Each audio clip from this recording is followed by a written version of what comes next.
Hello guys, you alright? Forgive me for my tribal marks, occupational hazard. Does anyone remember in May there was an event that I covered called Invisible Boy, Invisible Girl? That was held by Danny Wollstonecroft and also Rose Latham, as well as other survivors. And it was all about how survivors have been misconstrued within the courtroom, how because they may seemingly look fit and healthy, it doesn't quite explain what anguish, what torture they've gone through within the abuse, hence being in the court in the first place. So it tends to be diminished, how they feel, and particularly the outcome of the case can sometimes bear a consequence of that as well.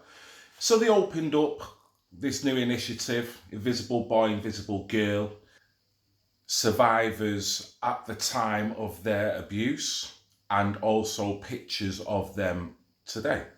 You could see the context there straight away. From what I hear, it's been going from strength to strength.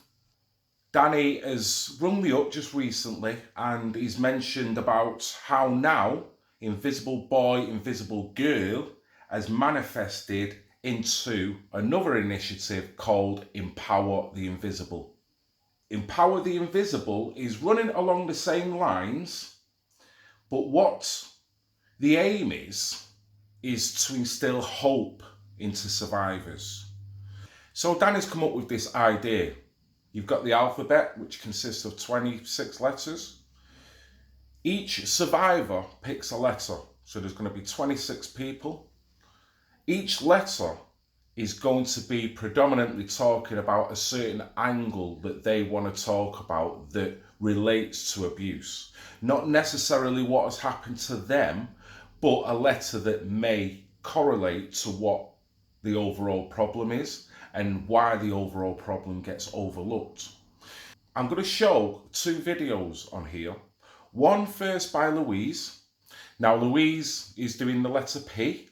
So my name's Louise and I'm going to be doing the letter P for perpetrator, and it's not the perpetrator as in the paedophile, the child molester, but the perpetrator who is the enabler or the bystander. And when I say enabler, I would refer to the partners of the perpetrators, whether that be the husband or the wife. In some certain circumstances, you have the wife who is married to the paedophile or the husband who's married to the wife who's the paedophile.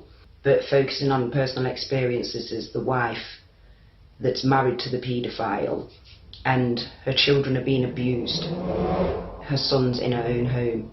This abuse goes on for years. People, one of the children come forward. The woman doesn't want to be involved. She doesn't want to give evidence. She doesn't want to give a statement.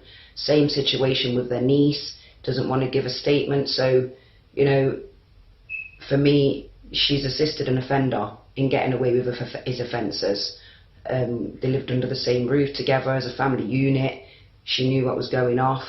So in certain circumstances, and again speaking from experience, these perpetrators can be the partners, and they may not be physically touching the child, but they're there in the room when this is taking place and it's not being stopped. The next one will be by Rose Latham, and Rose Latham will be doing the letter K. Hi guys, I'm doing K, and with some encouragement from my husband, he suggested the word keeps. K is for keeps, and I kind of wondered why, and then I thought, oh, what a brilliant idea. K is for keeps, for my recovery. I'm keeping this recovery. But the only way that I can keep this recovery is if I continue to speak, to have my voice heard, to keep tight to my peer support. So for me, K is for keeps, to keep my recovery. There are things I need to do. I need to be honest, I need to be open, and I need to stay close to my peers and continue with the peer support groups. So it's quite a happy one for me, that K is for keeps. To me, that sounds like a really good initiative in order to get survivors to feel comfortable talking about, articulating how they feel. Not so much what has happened to them, but what driving factors helped that abuse, enabled that abuse. So Danny's holding an event along with Rose, along with Louise, along with the rest of the survivors. The event will be held in Manchester on Saturday the 14th. Now that's tomorrow. The event will be held at the Old Monkey, which is 90, that's 90 Portland Street, Manchester, M1 4GX. That's 90 Portland Street, Manchester, M1 4GX. Now that event will be held from 7 o'clock till 10:30, possibly near at 11, depending, I guess, on how everything works. Unfortunately, I won't be able to make this event as I've got a prior engagement. But what I have agreed to do with Danny and also with Rose is to hopefully meet up with them on Monday night, that's this coming Monday, and be able to hold an interview where I'll be able to talk about how this has grown from Invisible Boy to Invisible Girl, obviously how the event went, all the people that were there, the feedback, the positivity, you know, and we can just have this conversation. Empower the Invisible. The Old Monkey, 90 Portland Street, Manchester, M1 4GX. It is time to empower the invisible.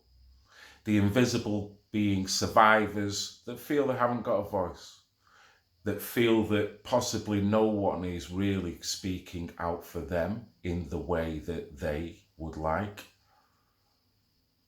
in a way that makes them feel empowered, makes them feel part of society again. Get on that. Imagine if you've not empowered. Imagine if you've not come to terms with it totally. Imagine if you've still not disclosed. So there's a section of society here that is somewhat mentally displaced from the rest of society.